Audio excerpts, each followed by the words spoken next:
Pria ini sedang mengaduk sebuah campuran tanah. Ini adalahnya caranya untuk bertahan hidup. Tentu saja ini bukan untuk dimakan, tapi dia ingin menggunakan bahan tersebut. Tidak lama sebelumnya di Mars terjadi suatu badai, dan pria ini tidak beruntung terperangkap di dalamnya. Dan semua timnya mengira dia sudah mati, lalu menyalakan roket dan kembali. Dan dia ternyata masih hidup, dan di badannya ada tertusuk suatu benda tajam. Dia berusaha menahan rasa sakitnya. Dengan cepat, dia menariknya keluar, kemudian terbaring di atas kasur, dan menggunakan cermin melakukan operasi kecil, mengeluarkan serpihan yang patah di dalam. Setelah selesai, dia tidak ingin menghadapi kenyataan. Dirinya sendiri terkurung di Mars, menunggu rencana selanjutnya. Setidaknya harus menunggu 4 tahun, dan dia harus mencari cara untuk bertahan hidup. Dia mulai merapikan barang-barang yang tersisa. Makanan untuk 6 orang. Hanya cukup untuk dirinya bertahan selama 400 hari. Tapi untungnya dia menemukan sebungkus kentang, dan menemukan pupuk yang ditinggalkan temannya. Kentang dicampur dengan pupuk. Dia mulai membuat atap plastik yang mudah. Kemudian mengambil tanah dari Mars. Kemudian menumpahkannya ke lahan yang dibuatnya. Dan menggunakan sekop membuatkan garis. Kemudian pupuk dicampur dengan air, dan mengubahnya menjadi tempat bertanam. Dia mengeluarkan 1 sendok pupuk, dan memasukkannya ke dalam tanah. Lalu di atasnya diletakkan potongan kentang. Lalu menambahkan air. Menunggu beberapa waktu, sudah bisa mendapatkan hasil panennya, yaitu kentang kecil. Tapi airnya yang sedikit sama sekali tidak cukup. Tapi untungnya dia mengerti kimia. Jadi dia membuat sendiri alat yang sederhana. Ia mencoba mengekstrak hidrogen, lalu dibakar. Dengan begitu bisa mendapatkan air. Dia berhasil. Tapi saat itu tiba-tiba terjadi ledakan. Hidrogen yang dikeluarkan membuat terjadinya kebakaran. Kedua kalinya dia menggunakan pelindung.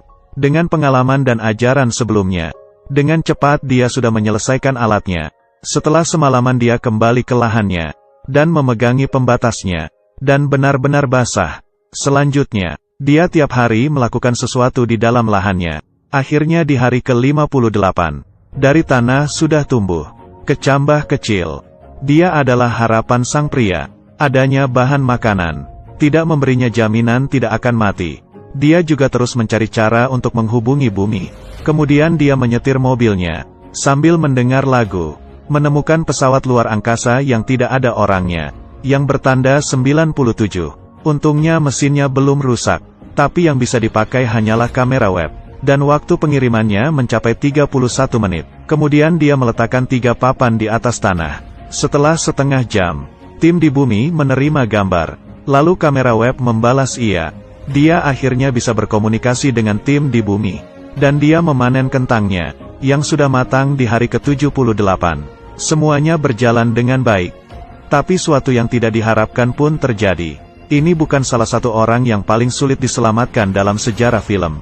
Sendirian di planet Mars, menanam 500 lebih kentang, mengetahui 700 cara memakan kentang. Dan hari ini terjadi suatu hal. Di kabin kehilangan tekanan udara, menyebabkan tangki oksigen meledak. Pakaian luar angkasa sang pria juga menjadi bolong. Oksigen mengalir keluar, dan suara peringatan terus berbunyi. Dia segera menggunakan selotip untuk menutupi lubangnya. Untungnya tidak apa-apa, tapi kentang di dalam lahannya sudah tidak terselamatkan. Di saat terjadi peledakan, semua tanamannya mati, dan makanan yang tersisa hanya cukup untuk hidup selama 200 hari. Kehidupannya selanjutnya, dia hanya bisa menghemat, dan tim di bumi mencari cara untuk memberikan pertolongan. Roket yang penuh dengan bahan telah bersiap untuk terbang. Ini adalah pengiriman yang sangat jauh dalam sejarah. Tapi di langit roket tersebut meledak, membuat semua orang tak berdaya. Haruskah dia selamanya tinggal di Mars? Tentu saja tidak. Tim luar angkasa Cina mengetahui kabar ini, dan memutuskan untuk memberikan pertolongan. Membuat rencana untuk menggunakan roket Taiyangsen, dan membantu mereka untuk mengirimkan keperluan keluar. Dan di saat itu seorang ahli fisika memberikan suatu ide, yaitu menyuruh tim pesawat ruang angkasa yang sedang kembali ke bumi, memutari bumi sekali putaran, mengambil bahan bakar yang dari Taiyangsen, lalu terbang kembali ke Mars. dan sang pria perlu menaiki mesin terbang, mencari cara untuk masuk ke jalur Mars, lalu berlabuh dengan tim pesawat luar angkasa, kemudian bisa kembali pulang bersama. Waktu pulang pergi ini memerlukan para tim untuk bertahan selama 533 hari di luar angkasa, dan tidak boleh melakukan kesalahan sedikit pun. Kalau tidak semuanya akan langsung gagal. Para tim awalnya merasa sangat bersalah memiliki rencana ini, mereka juga tidak bisa menolaknya. Dengan begitu roket milik Cina pun diluncurkan, dan berhasil terbang keluar angkasa. Yang dirakit oleh Cina itu bagus. Tim pesawat luar angkasa berhasil mengambil bahan bakar, dan mulai menuju ke planet Mars. Sedangkan sang pria di waktu itu, juga tidak ada istirahat. Dia mulai melakukan sesuatu pada mobilnya, yaitu membuat sebuah lubang, lalu mencari cara untuk meletakkan semua keperluannya. Di saat semuanya sudah dipersiapkan, dia akhirnya bersiap untuk pergi. Dan hari ini adalah hari ke-461. Bagi dia ini sangatlah penting. Dia membawa bahan-bahannya, menuju ke arah mesin terbang. Ini adalah harapan terakhirnya. Di pertengahan jalan dia sambil mengisi ulang baterai sambil beristirahat, lalu melanjutkan perjalanan. Akhirnya di hari 538. Dia menemukan mesin terbang. Tapi untuk keluar dari planet masih belum cukup. Ini adalah pria paling kuat yang pernah kulihat. Sendirian di planet Mars. Hidup selama 500 hari.